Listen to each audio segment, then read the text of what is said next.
Hello friends, welcome to Pharma Sapiens. I'm here with second part of our topic sedatives and hypnotics. Drugs which are used for the treatment of insomnia.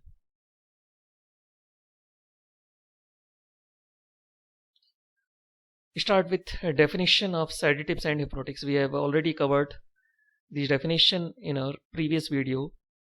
So start with sedatives, drugs which reduce excitement and calm the subject without inducing sleep, though drowsiness may be there, but they will not induce sleep. In sedation, you can see person in sedation, sedatives reduce excitement, but they are not inducing sleep. In hypnotics, they induce sleep or maintain sleep similar to normal arousable sleep. They induce and or maintain sleep similar to normal arousable sleep. You can see the basic difference between sedatives and hypnotics. Next part, classification of sedative and hypnotic. I start with barbiturates. Barbiturates can be divided into three parts: long-acting barbiturates, short-acting barbiturates, and ultra-short-acting barbiturates. So to memorize this classification, we can use acronym method. हम यहाँ पर acronym method use कर सकते हैं यहाँ पे, जिसको हमने हमारे प्रीवियस वीडियो में यूज किया था. जो एंटी डिप्रेसेंट वाला क्लासिफिकेशन था उसको हमने इसी मेथड से याद किया था. उस वीडियो की लिंक मैं डिस्क्रिप्शन में यहाँ पर दे दूंगा. आप वहाँ पर भी देख सकते हैं कैसे इस मेथड को हम यूज करते हैं. यहाँ पर भी उसी मेथड को हम यूज करके इस क्लासिफिकेशन को याद करेंगे. तो तीन यहाँ पे पार्ट हैं इसके: long acting, short acting, ultra short acting. Long acting, इसमें आप ट्रिक बना सकते हैं याद रखने की, लंबे समय तक शॉर्ट एक्टिंग मतलब कम समय. अल्ट्रा शॉर्ट एक्टिंग को आप ऐसा बना दो यूएसए या बना लो, यूएसए से आपको याद रहेगा. अब यहाँ पर हम ड्रग देखते हैं. लॉन्ग एक्टिंग में फिनोबार्बिटल, शॉर्ट एक्टिंग में ब्यूटोबार्बिटल, सेकोबार्बिटल, पेंटोबार्बिटल. अल्ट्रा शॉर्ट एक्टिंग में आता है थायोपेंटल एंड मेथोहेक्साइटल. अब याद रखने का तरीका क्या है, आप ऐसे याद रख लो इसको. लॉन्ग एक्टिंग, लंबे समय से चल रहा है, आपके घर में एक फैन रखा हुआ है. स्पेलिंग पे बिल्कुल मत जाए. क्या रखा हुआ है? फैन रखा हुआ है, पंखा रखा हुआ है आपके घर में. बहुत लंबे समय से चल रहा है, 25 साल पुराना फैन है जो अभी भी बढ़िया चलता है. तो फैन बहुत लंबे समय से चल रहा है. लॉन्ग एक्टिंग में क्या हो जाए? फैन. अब बार्बिचुरेट्स में नाम में या तो बार्बिटल या बार्बिटॉन लगता ही है, तो आपको अपने आप याद रहेगा कि लॉन्ग एक्टिंग में आ जाएगा फेनोबार्बिटल. शॉर्ट एक्टिंग इसको याद रख लेना आप बीएसपी से. बीएसपी के लोग कहीं पर काम करने के लिए गए थे, ज़्यादा टाइम लगने वाला था, कहीं रैली में ज़्यादा टाइम लगने वाला था, लेकिन ज़्यादा लंबे समय तक रैली उन्होंने नहीं की, जल्दी वहाँ से फ्री होके वो निकल गए. तो शॉर्ट एक्टिंग, रैली ज़्यादा नहीं चली. किसकी? बीएसपी. कौन से लोग थे? बीएसपी वाले. तो ब्यूटोबार्बिटल, सेकोबार्बिटल और पेंटोबार्बिटल. तो बार्बिटॉन या बार्बिटल कैसे भी आप याद कर लें. तो ब्यूटोबार्बिटल, सेकोबार्बिटल एंड पेंटोबार्बिटल ये याद रख लेना. इसमें बीएसपी से आप याद रख लेना. यूएसए, अल्ट्रा शॉर्ट एक्टिंग, उसको यूएसए याद रख लेना. यूएसए वाले कोरोना से निपटने के लिए एक नई थीम पर काम कर रहे हैं. इसको थीम से आप याद रख लेना, नई थीम पर काम कर रहे हैं. वो अभी भी सोच रहे हैं कि क्या करना है, इनकी थीम अलग ही है. तो थीम से याद रखना थायोपेंटल मेथोहेक्साइटल. थायोपेंटल मेथोहेक्साइटल आपके हो जाएंगे अल्ट्रा शॉर्ट एक्टिंग बार्बिचुरेट्स.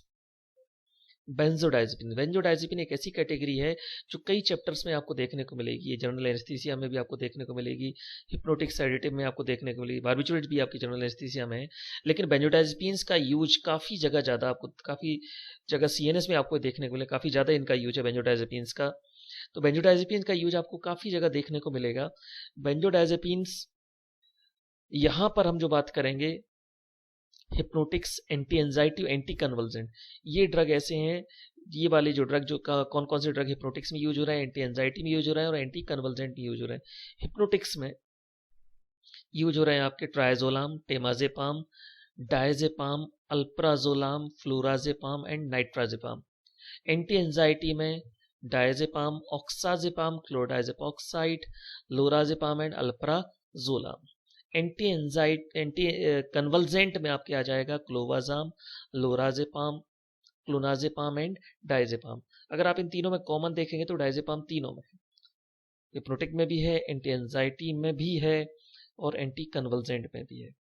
अब इसको अगेन आप एक्रोनियम का यूज करते हुए आप इस क्लासिफिकेशन में यहाँ पर इनको याद कर सकते हैं। हिप्नोटिक, अब इसको याद रखने का तरीका क्या है? आप बहुत गहरी नींद में थे, आप ट्रेन में जा रहे थे और एक टीटी आके आपको बार बार परेशान कर रहा था, बार बार आपसे टिकट मांग रहा, आपने बोला एक बार दिखा दिया, लेकिन फिर वो बोला नहीं फिर से दिखाओ, तो आपने गुस्से में आके टीटी को दफन कर दिया। कैसे याद रखोगे? टीटी दफन, इस स्पेलिंग पे बिल्कुल मत जाओ, टीटी दफन। ट्राइजोलाम, टेमाजेपाम, डायजेपाम, अल्प्राजोलाम, फ्लूराजेपाम एंड नाइट्राजेपाम। एंटी एंजाइटी, इनको कैसे याद रखोगे? आपको बहुत चिंता हो रही है, आपको बहुत एंजाइटी में हो आप हो कि यार क्या किया जाए, एग्जाम है, पढ़ाई भी बिल्कुल नहीं हुई है अभी, इस तरह से आप बहुत ज़्यादा टेंशन में हो, तो टेंशन दूर करने के लिए कई लोग पीते हैं, चाय पीते हैं, कई लोग कुछ खाते हैं, तो आप यहाँ पर एंजाइटी दूर करने के लिए आप खा रहे हो डोकला। कन्वल्जन, कन्वल्जन आपने कई लोगों को देखा होगा, एपिलेप्सी में गांव के लोग अपना देसी इलाज निकाल लेते हैं, तो इसको याद इसी तरीके से आप याद रख सकते हो कि आपने देखा होगा शायद गांव में एपिलेप्सी मिर्गी किसी को हुई है तो लोग उसको प्याज सुंघाते हैं, सॉक्स सुंघाते हैं, कई लोगों के तो वैसे सॉक्स रहते हैं कि आदमी कोमा में चला जाए, तो प्याज सुंघाते हैं, सॉक्स सुंघाते हैं, मोजा जूता, मतलब जो भी, मतलब क्या क्या नहीं सुंघाते, तो वो सब ऐसे देसी ऐसे भी इलाज निकाल लेते हैं, कुछ भी हरकतें करते रहते हैं, पानी डालते हैं। यहाँ पर आपको याद रखना है ट्रिक क्या क्या बना लोगे, किसी को कन्वल्जन्स आ रहे हैं, आप उसको टीवी के सामने ले गए, एलसीडी के सामने ले गए और बार बार उससे बोल रहे हो आपके सी एलसीडी, आप उसको टीवी दिखा रहे हो सी एलसीडी, तो क्लोवाजाम, लोराजेपाम, क्लोनाजेपाम, डायजेपाम। अब यहाँ पे एक आपको अच्छे से याद रखना है, ये नाम अलग है क्लोवाजाम, बाकी सब सिंपल है, लोराजेपाम, क्लोनाजेपाम, डायजेपाम, क्लोबाजाम, ये नाम में थोड़ा सा अलग है, जाम, जाम से लड़कों को तो याद रहेगा ही रहेगा जाम से, तो जाम से आप याद रख लेना, बाकी लोग एग्जाम से याद रख लेना, ये जाम से आप याद रख लेना, clobazam, lorazepam, clonazepam and diazepam. Newer non benzodiazepines hypnotics, इनको नॉन बेंजोडाइजेपिन्स इसलिए बोलते हैं क्योंकि इनकी साइट सिमिलर है, जहां पर ये वही काम करते हैं जहां बेंजोडाइजेपिन्स काम करते हैं, प्रॉपर्टीज सिमिलर है बेंजोडाइजेपिन्स के जैसी, इफेक्ट बेंजोडाइजेपिन्स के जैसा है, इवन साइड इफेक्ट भी बहुत सारे बेंजोडाइजेपिन्स जैसे हैं, लेकिन इनके न्यूक्लियस में इनके स्ट्रक्चर में बेंजोडाइजेपिन न्यूक्लियस नहीं है, इनके स्ट्रक्चर आप देखेंगे तो बेंजोडाइजेपिन न्यूक्लियस नहीं है, तो सब कुछ बेंजोडाइजेपिन जैसा है, लेकिन स्ट्रक्चर में यहाँ पर बेंजोडाइजेपिन न्यूक्लियस नहीं है, इसलिए हमने क्या बोल रहे हैं, नॉन बेंजोडाइजेपिन्स।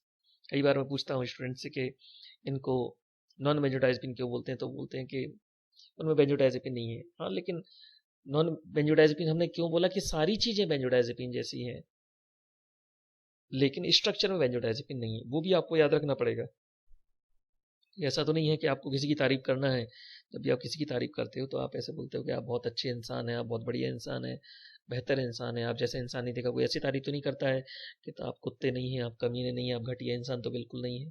तो अगर मैंने नॉन लगाया है आगे, मतलब बहुत सारी चीज़ें सिमिलर होंगी बेंजोडाइजेपिन के जैसी, लेकिन स्ट्रक्चर बेंजोडाइजेपिन नहीं है, और इन सबके नाम में इसको अलग से कोई ट्रिक बनाने की जरूरत नहीं, क्योंकि सबके नाम में जेड लगा होगा।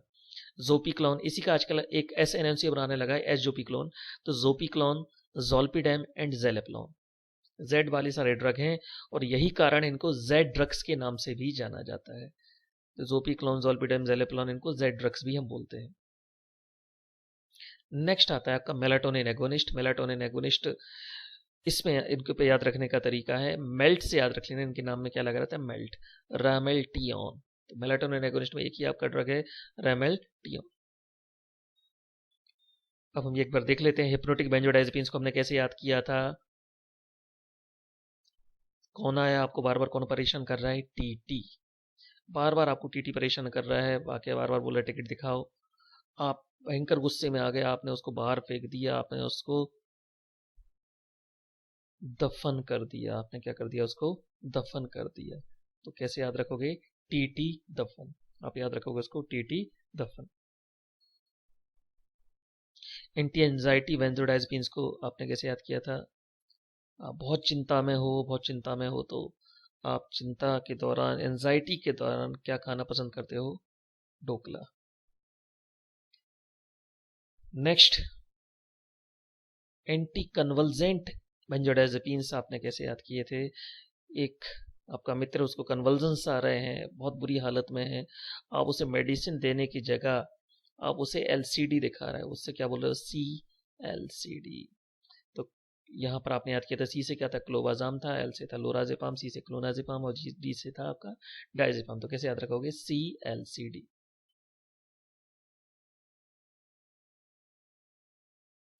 अब हम आते हैं mechanism of action of barbiturates. ये इसलिए भी इंपॉर्टेंट है क्योंकि केवल आपको ये यहाँ काम में नहीं आएगा, इस चैप्टर में काम में नहीं आएगा। सेम पार्ट जो यहाँ पे हम डिस्कस करने वाले हैं, ये आपको चैप्टर जनरल एनेस्थीसिया वाले चैप्टर में काम में आएगा, एंटी एपिलेप्टिक वाले चैप्टर में काम में आएगा, मैनिया में काम में आएगा, कई जगह ये आपको काम में आएगा क्योंकि ये मैकेनिज्म ऑफ एक्शन हर जगह आपके लिए यूजफुल रहेगा। तो सबसे पहले जो बार्बिचुरेट्स हैं, बेंजोडाइजेपिन्स हैं और जो रिलेटेड ड्रग्स हैं, ये कैसे एक्ट करते हैं, आप एक बार याद रख लेना तो ये हर जगह आपको यही मैकेनिज्म एक्शन याद रखना। 3-4 चैप्टर में आपको ये काम में आ जाएगा।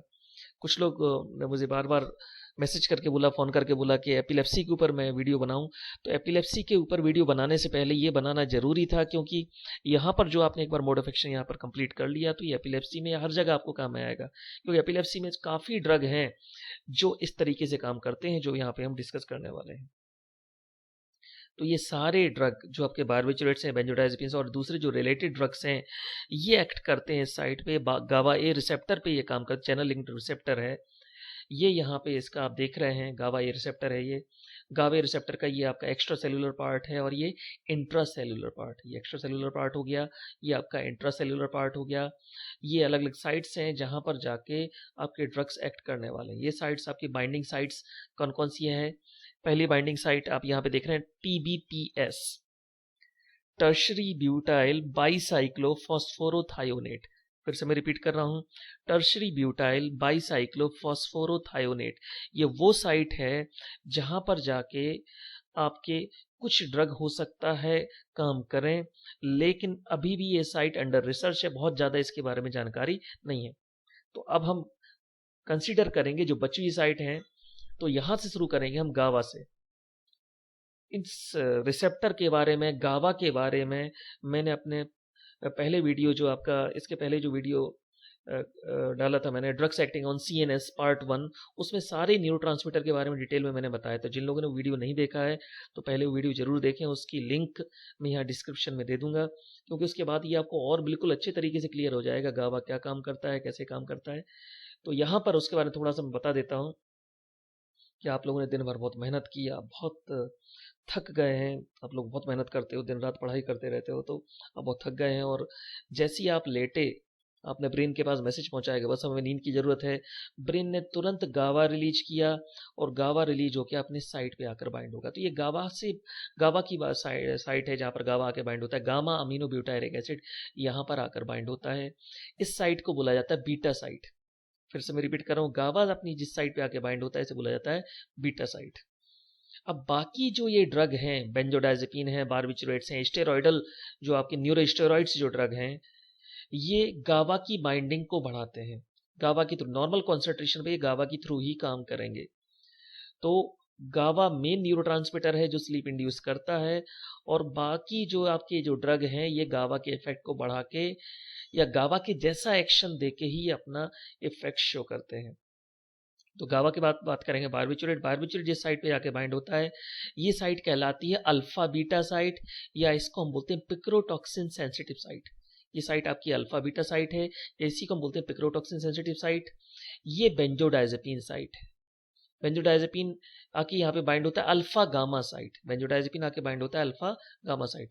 फिर से मैं रिपीट कर रहा हूँ, गावा आके बाइंड होता है बीटा साइट पे, बार्बिचुरेट आके बाइंड होता है आपका अल्फा बीटा साइट पे, बेंजोडाइजेपिन आके बाइंड होता है अल्फा गामा साइट पे। न्यूरोस्टेरॉइड्स जो रहते हैं या के बाइंड होते हैं यहाँ स्टेरॉइडल साइट पे। जो न्यूरोस्टेरॉइड्स एक एंटी एपिलेप्टिक ड्रग में हम डिस्कस करेंगे, न्यूरोस्टेरॉइड है गैनाक्सोलॉन, वो यहाँ पे आके बाइंड होता है और ये भी गावा के थ्रू ही अपना एक्शन देता है, मतलब गावा के इफेक्ट को फैसिलिटेट करके ही ये अपना एक्शन शो करता है। तो अब हम देखेंगे ये अधिकतर ड्रग ये गावा के थ्रू ही काम कर रहे हैं। तो गावा खुद कैसे काम करता होगा यहाँ पर हम देखते हैं। एक्स्ट्रा सेल्यूलर स्पेस में येलो कलर से ये है क्लोराइड आयंस, ये क्लोराइड आयंस है एक्स्ट्रा सेल्यूलर स्पेस में। और क्लोराइड आयंस मतलब माइनस वाले आयंस, माइनस चार्ज वाले आयंस जो हैं आपके नेगेटिवली चार्ज्ड आयंस है, ये कहाँ प्रेजेंट है, एक्स्ट्रा सेल्यूलर स्पेस में प्रेजेंट है। और ये आपको दिख रहा है यहाँ पे क्लोराइड चैनल जो कि अभी क्लोज्ड है, मतलब नेगेटिव आयंस कहाँ प्रेजेंट है, एक्स्ट्रा सेल्यूलर स्पेस में प्रेजेंट है। Chloride ions extra cellular space में प्रेजेंट है क्योंकि क्लोराइड चैनल अभी क्लोज्ड है। अब जैसे ही आपने ब्रेन के पास मैसेज पहुंचाया कि बस हमें नींद की ज़रूरत है, या किसी ने आपको कोई ड्रग दे दिया कि आपको नींद की ज़रूरत है, तो यहाँ पर रिलीज होगा गाबा, और गाबा अपनी साइड पर आकर बाइंड हो जाएगा, बीटा साइड पर आकर बाइंड हो जाएगा। और ये आपको दिख रहा है यहाँ पे क्या हो गया है, ये क्लोराइड चैनल ओपन हो गए हैं, क्लोराइड चैनल ओपन हो गए मतलब बाहर के क्लोराइड आयंस अंदर की तरफ आ जाएंगे, बाहर का माइनस अंदर की तरफ आ जाएगा, मतलब यहाँ पर क्या होगा, हाइपर पोलराइजेशन। यहाँ पर क्या हुआ, हाइपर पोलराइजेशन। हाइपर पोलराइजेशन मतलब इनिबिशन, इनिबिशन मतलब दे रिड्यूस एक्साइटेबिलिटी, और आदमी गहरी नींद सो जाएगा। जितने ज़्यादा गावा अपनी साइट पर आकर बाइंड होगा उतने ज़्यादा क्लोराइड चैनल ओपन होंगे, जितने ज़्यादा क्लोराइड चैनल ओपन होंगे उतना ज़्यादा क्लोराइड आयंस का कॉन्सेंट्रेशन बढ़ेगा इंट्रासेल्युलर स्पेस में, उतना ज़्यादा जो वोल्टेज रहेगा वो माइनस में जाएगा, मतलब हाइपर पोलराइजेशन होगा। हाइपर पोलराइजेशन का मतलब क्या होता है, इनिबिशन, और इनिबिशन मतलब there will be reduced excitability, मतलब जितना ज़्यादा गावा अपनी साइड पर बाइंड होगा। इसलिए अगर बहुत कम गावा अपनी साइड पर बाइंड हुआ मतलब बहुत कम क्लोराइड चैनल ओपन हुए, सेडेशन। थोड़ा सा ज़्यादा गावा आके बाइंड हुआ मतलब क्या हो जाएगा, हिप्नोसिस। और ज़्यादा गावा बाइंड हुआ और ज़्यादा क्लोराइड चैनल ओपन हुए गए मतलब क्या हो जाएगा, anaesthesia followed by coma followed by death. तो सेडेशन की बात करें, स्लीप की बात करें, एनेस्थीसिया की बात करें, इन तीनों का मोड यहाँ पर सेम नजर आता है। मोड क्या है, यहाँ पे गावा की बाइंडिंग बढ़ेगी, गावा की बाइंडिंग बढ़ेगी, क्लोराइड चैनल ओपनिंग बढ़ेगी, क्लोराइड चैनल ओपनिंग बढ़ेगी मतलब हाइपर पोलराइजेशन होगा, हाइपर पोलराइजेशन मतलब हो जाएगा इनिबिशन होगा। फिर से देखते हैं यहाँ पे, अभी क्लोराइड चैनल क्लोज्ड है क्योंकि गावा बाइंड नहीं हुआ है। जैसे ही गावा बाइंड हो जाएगा क्लोराइड चैनल यहाँ पर क्या हो जाएंगे, ओपन हो जाएंगे। बाइंडिंग ऑफ गावा at site cause chloride channel opening. यहाँ पर ये साइट है, गावा आके बाइंड होता है बीटा साइट पे, बारबिचरेट आके बाइंड होता है अल्फा बीटा साइट पे, बेंजोडाइजेपिन्स बाइंड होते हैं अल्फा गामा साइट पे, टीवीपीएस अंडर रिसर्च है अभी भी। न्यूरोस्टेरॉइड्स आके बाइंड होते हैं स्टेरॉइडल साइट पे। ये आप देखेंगे येलो कलर से ये क्लोराइड आयंस अंदर की तरफ यहाँ पर आ गए हैं। फिर से एक बार देखें आप, क्लोराइड चैनल क्लोज्ड है, गावा आके बाइंड हुआ, गावा बाइंड हुआ, क्लोराइड चैनल ओपन हो गया, हाइपर पोलराइजेशन हो जाए, हाइपर पोलराइजेशन होगा मतलब इनिबिशन होगी। इन साइट के नाम आपको अच्छे से याद रखने हैं। बारबिचरेट वाली अल्फा बीटा साइट, जिसको पेक्रोटॉक्सिन सेंसिटिव साइट भी बोलते हैं, बीटा साइट हो गया, अल्फा गामा साइट हो गए, बेंजोडाइजेपिन अल्फा गामा साइट पे आकर यहाँ पर बाइंड होता है। जो स्टेरॉइड वाला जो आप यहाँ पर देख रहे हैं, जो न्यूरोस्टेरॉइड्स हैं, ये यहाँ पर आकर बाइंड होते हैं, ये भी गावा के थ्रू ही अपना इफेक्ट शो करते हैं। गावा के थ्रू, जो ड्रग गावा के थ्रू अपना इफेक्ट शो करते हैं, गावा की बाइंडिंग को बढ़ा के अपना इफेक्ट शो करते हैं, उस एक्शन को बोला जाता है गावा फैसिलिटरी एक्शन। अच्छे से याद रखना है, गावा के इफेक्ट को फैसिलिटेट करके, गावा को फैसिलिटेट करके अपना एक्शन शो करें, इस एक्शन को क्या बोला जाता है, गावा फैसिलिटरी एक्शन यहाँ पर इसको बोला जाता है। तो आपके बारबिचरेट लो कंसंट्रेशन में गावा फैसिलिटी रिएक्शन देते हैं, बेंजोडाइजेपिन हमेशा गावा फैसिलिटी रिएक्शन देते हैं। जो न्यूरोस्टेरॉइड्स हैं ये भी गावा के इफेक्ट को फैसिलिटेट करके अपना एक्शन देते हैं, उसके इफेक्ट को फैसिलिटेट करके क्लोराइड चैनल को ओपन करते हैं।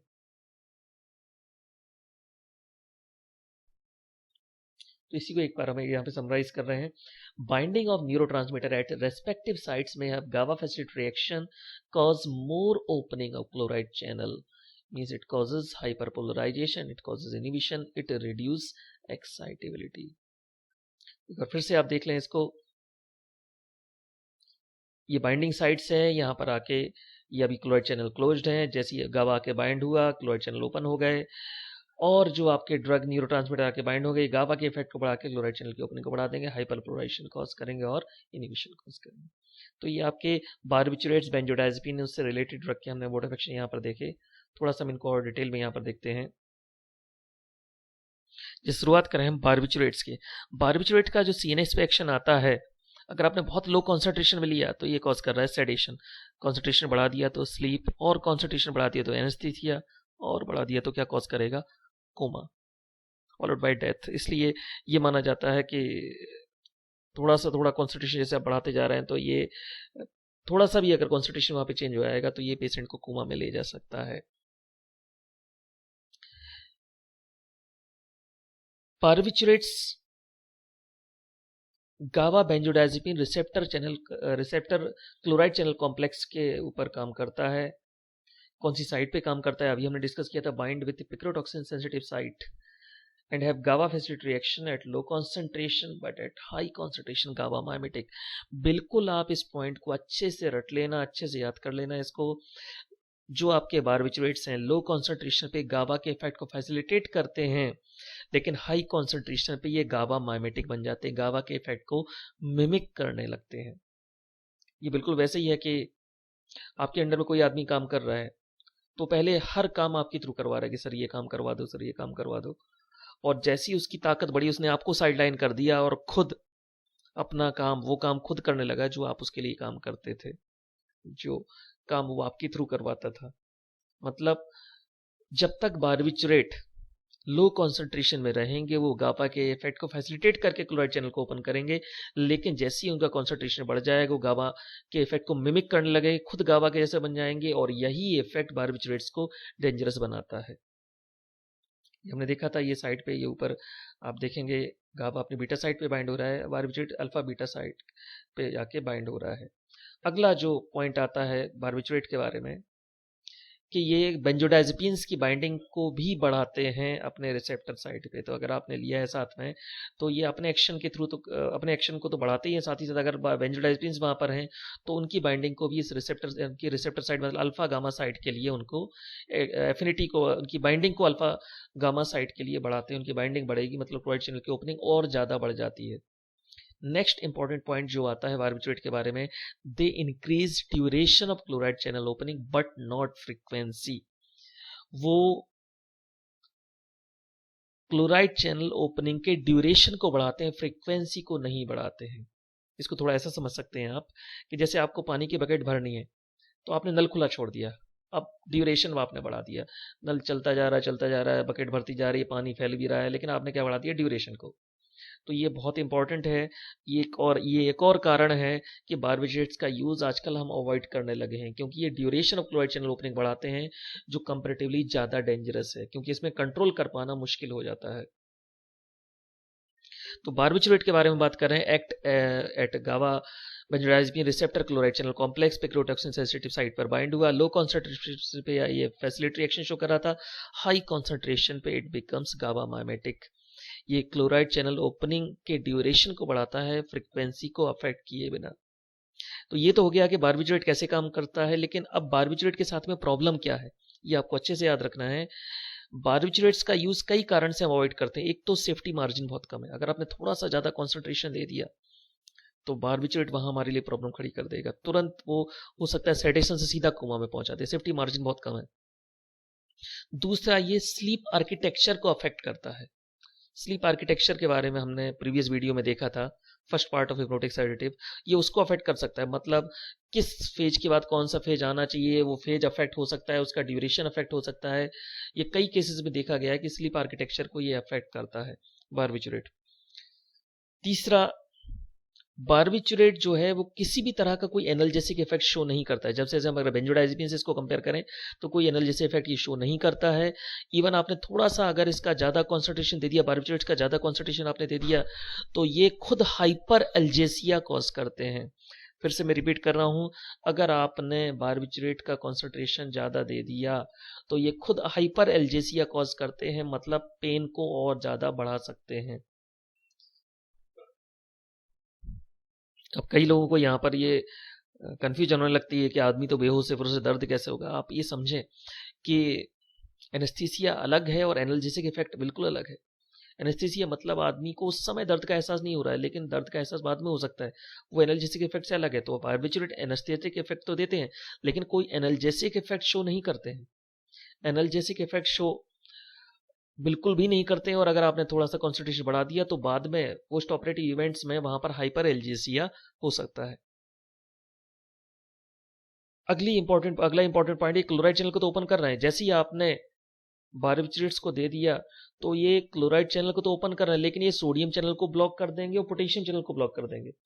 तो सोडियम चैनल को ब्लॉक कर देंगे, पोटेशियम चैनल को ब्लॉक कर देंगे, और क्लोराइड चैनल को ओपन करके ही रखा है।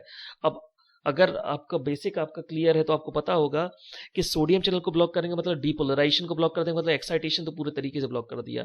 रीपोलराइजेशन को भी ब्लॉक कर देंगे, पोटेशियम चैनल को ब्लॉक करके मतलब हाइपर पोलराइजेशन को बढ़ा देंगे, और वो कंडीशन कहलाती है एक्यूट बारबिचुरेट पॉइजनिंग। और आज भी एक्यूट बारबिचुरेट पॉइजनिंग में कोई स्पेसिफिक एंटीडोट अवेलेबल नहीं है। तो कुछ ऐसे पॉइंट्स हैं जो थोड़ा सा बारबिचुरेट्स के यूज को डेंजरस बनाता है, इसलिए इसका अधिकतर लोगों का ये मानना है कि इसका यूज अवॉइड किया जाना चाहिए। अब आते हैं बेंजोडाइजेपिन। अब बेंजोडाइजेपिन के बारे में डिस्कस करते समय हम बार बार इसको बारबिचुरेट से कंपेयर करेंगे। जैसे बारबिचुरेट आके कहाँ पर बाइंड हो रहा था, अल्फा बीटा साइट पे। बेंजोडाइजेपिन कहाँ पर आकर बाइंड होगा, अल्फा गामा साइट पर बाइंड होगा। ये अल्फा गामा साइट पर यहाँ पर बाइंड होगा। बारबिचुरेट्स लो कॉन्सेंट्रेशन पे क्या शो कर रहे थे, गाबा फैसिलिटी रिएक्शन, लेकिन हाई कॉन्सेंट्रेशन पे क्या बन जाएंगे, गाबा माइमेटिक बन जाएंगे। लेकिन बेंजोडाइजेपिन्स हमेशा जो हाइपर पोलराइजेशन शो करेंगे वो गाबा फैसिलिटी एक्शन के थ्रू ही करेंगे। हर कॉन्सेंट्रेशन में गाबा के इफेक्ट को फैसिलिटेट करके ही अपना एक्शन शो करेगा, वो कभी भी गाबा माइमेटिक इफेक्ट शो नहीं करेगा। तो अगला डिफरेंस, पहला डिफरेंस साइट का हो गया, अल्फा बीटा साइट पे बाइंड हो रहा है, ये अल्फा गामा साइट पे बाइंड हो रहा है। अगला डिफरेंस, वो दोनों इफेक्ट शो कर सकता है, low concentration facility, high concentration mimetic. ये हमेशा गाबा फैसिलिटी एक्शन शो करता है, मतलब ये ज्यादा भरोसेमंद है, ज्यादा रिलायबल है, इसमें टॉक्सिसिटी आने के चांसेस कम। अगला, वो duration of chloride channel opening को बढ़ा रहा था, ये frequency of chloride channel opening को बढ़ा रहा है, मतलब बार बार चैनल ओपन होंगे लेकिन ड्यूरेशन नहीं बढ़ेगा। मतलब ये इस कारण से भी बेंजोडाइजेपिन्स हमारे लिए कंपैरेटिवली सेफ है। इसके अलावा अगर हम देखें तो बेंजोडाइजेपिन्स में अगला फायदा ये, स्लीप आर्किटेक्चर को ये अफेक्ट नहीं करते। वो स्लीप आर्किटेक्चर को अफेक्ट कर रहा था, ये स्लीप आर्किटेक्चर को अफेक्ट नहीं करते हैं। दूसरे जो सिस्टम्स हैं, कार्डियोवास्कुलर सिस्टम या दूसरे सिस्टम है, उनको भी ये अफेक्ट नहीं करते हैं बेंजोडाइजेपिन्स।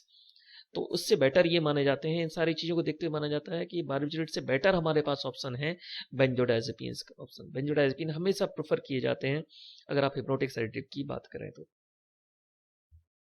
अब कुछ ड्रग ऐसे हैं जो बेंजोडाइजेपिन वाली साइट पे ही जाके बाइंड होते हैं, थोड़ा स्पेसिफिक अल्फा 1 पे जाके बाइंड होते हैं। उनके एक्शन बेंजोडाइजेपिन जैसे हैं, उनके इफेक्ट बेंजोडाइजेपिन जैसे हैं, यहाँ तक कि उनकी कुछ साइड इफेक्ट भी बेंजोडाइजेपिन्स के जैसे ही हैं, लेकिन उनके स्ट्रक्चर में बेंजोडाइजेपिन नहीं है, उनके स्ट्रक्चर में बेंजोडाइजेपिन न्यूक्लियस नहीं है। तो इनके बारे में हम ये बोलेंगे इनके स्ट्रक्चर बेंजोडाइजेपिन न्यूक्लियस नहीं है, तो ये कहलाएंगे आपके नॉन बेंजोडाइजेपिन्स। इसमें आपके वही जोपिक्लोन, ज़ोलपीडेम, ज़ेलेप्लोन जो आते हैं आपके, ये अल्फा 1 सब यूनिट पे आके अटैच होते हैं, बाइंड होते हैं। अब यहाँ तीनों को कंपेयर कर लो आप, बारबिचरेट कहाँ बाइंड हुआ, अल्फा बीटा पे, ये बाइंड हुआ अल्फा गामा पे, और उसमें भी स्पेसिफिकली ये कहाँ पर बाइंड होंगे, आपके जेड ड्रग्स कहाँ बाइंड होंगे, अल्फा 1 सब यूनिट पर आकर ये बाइंड होंगे जेड ड्रग्स। ये कुछ मामलों में बेंजोडाइजेपिन से भी बेटर माने जाते हैं आपके Z drugs. Benzodiazepine, non benzodiazepine की बात करें, बारबिचरेट से बेटर है। अच्छा, बेंजोडाइजेपिन में एक और कंपेयर करें तो ये एक मामले में और बेटर है बारबिचरेट से। बारबिचरेट के लिए अगर एक्यूट बारबिचरेट पॉइजनिंग है तो वहां पर कोई स्पेसिफिक एंटीडोट अवेलेबल नहीं, मैं स्पेसिफिक बोल रहा हूँ, बाकी यूज हम काफी करते हैं लेकिन कोई स्पेसिफिक एंटीडोट नहीं है। लेकिन बेंजोडाइजेपिन्स पॉइजनिंग में स्पेसिफिक एंटीडोट अवेलेबल है, and that is flumazenil. Flumazenil वहां पर एक स्पेसिफिक एंटीडोट अवेलेबल है, बेंजोडाइजेपिन एंटागोनिस्ट जो है वो अवेलेबल है वहां पे। अब नेक्स्ट और लास्ट पार्ट पे हमें आते हैं यहाँ पे मेलाटोनिन एगोनिस्ट। अगर हम मेलाटोनिन एगोनिस्ट की बात करें यहाँ पे, तो मेलाटोनिन एगोनिस्ट इसकी शुरुआत होती है एक शब्द से जिसे हम बोलते हैं circadian rhythm, biological clock. Pineal gland का एक hormone N acetyl 5 methoxy tryptamine जिसे हम बोलते हैं मेलाटोनिन, फिर से मैं रिपीट कर रहा हूँ, मेलाटोनिन का केमिकल नेम क्या है? N acetyl 5 methoxy tryptamine. This is hormone of pineal gland that synchronize circadian rhythm. Biological clock को मेंटेन करना.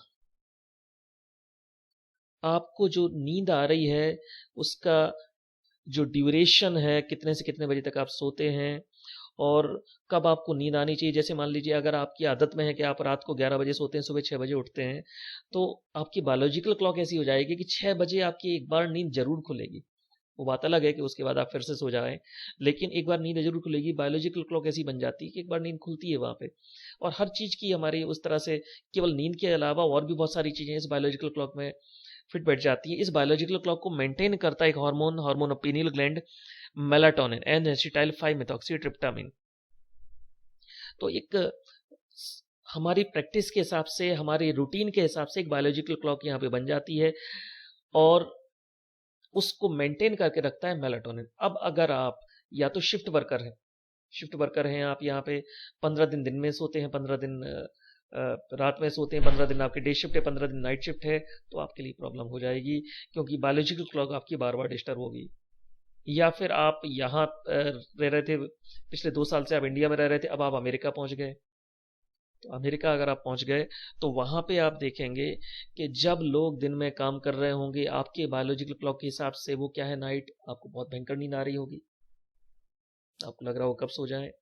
और जब सब लोग वहां पर सो रहे होंगे तब भी आप सो ही रहे होंगे, क्योंकि सोने में तो जो मजा है वो कहीं नहीं है. तो खैर, तो बार बार जो आपका स्लीप पैटर्न बहुत बुरे तरीके से डिस्टर्ब हो गया है. स्लीप पैटर्न क्यों डिस्टर्ब हो गया? क्योंकि बायोलॉजिकल क्लॉक डिस्टर्ब हुई. बायोलॉजिकल क्लॉक क्यों डिस्टर्ब हुई? क्योंकि आप एक जगह से दूसरी जगह गए हैं. ये कंडीशन कहलाती जेट लैग. तो जेट लैग नए जगह के हिसाब से आपकी बायोलॉजिकल क्लॉक को रिस्टोर करने का काम करते हैं मेलाटोनिन एगोनिस्ट. मतलब जो हार्मोन नेचुरली हमारे अंदर रिलीज हो रहा था पीनियल ग्लैंड से, हम वैसा ड्रग वहां पे दे देंगे, रेमेल्टियोन. रेमेल्टियोन मेलाटोनिन एगोनिस्ट होते हैं जो आके अपने MT1 MT2 रिसेप्टर से जाके बाइंड होंगे and they are used for the treatment of jet lag. They are used to reduce the symptoms of jet lag. तो ये आपके कुछ ड्रग यहाँ पर हमने डिस्कस किए जो हिप्नोटिक सेडेटिव कैटेगरी में आते हैं. यहाँ पर फिर से मैं रिपीट कर रहा हूँ, बहुत अच्छे से आपको मैकेनिज्म एक्शन याद रखना है. बार्बिट्यूरेट्स का मैकेनिज्म एक्शन आपको यहाँ पर याद रखना है. बेंजोडाइजेपिन का याद रखना है, न्यूरोस्टेरॉइड का, क्योंकि बाकी भी बहुत सारे चैप्टर्स में आपको ये सारी चीज़ें, ये बेसिक्स आपको यहाँ पे काम में आएंगे. और इनसे रिलेटेड बेसिक्स आप समझना चाहते हैं तो आप drugs acting on CNS part 1 जो वीडियो है हमारा, उसमें आप जाके आप देख सकते हैं. तो ये बिल्कुल बेसिक्स आपको यहाँ पर क्लियर हो जाएंगे. ये हमारा कंप्लीट हुआ. एक बार आप इसको देख के और भी फिर आप और बहुत सारी बुक्स आप रेफर कर सकते हैं, लेकिन ये बेसिक्स आपको काम में आएगा. तो आप इससे रिलेटेड आप क्वेश्चन भी थोड़ा सा प्रैक्टिस आप कर लें. बहुत सारे कई एग्जाम के हिसाब से, एग्जाम के पॉइंट ऑफ व्यू से ये पार्ट बहुत ज़्यादा इंपॉर्टेंट होता है. तो कंप्लीट वीडियो देखने के लिए आप लोगों का बहुत बहुत धन्यवाद. और ज़्यादा जानकारी के लिए आप हमारी वेबसाइट पर विजिट कर सकते हैं www.pharmasapiens.com. तो आप सभी लोग घर पर रहें, सुरक्षित रहें. आप सब लोगों का बहुत बहुत धन्यवाद.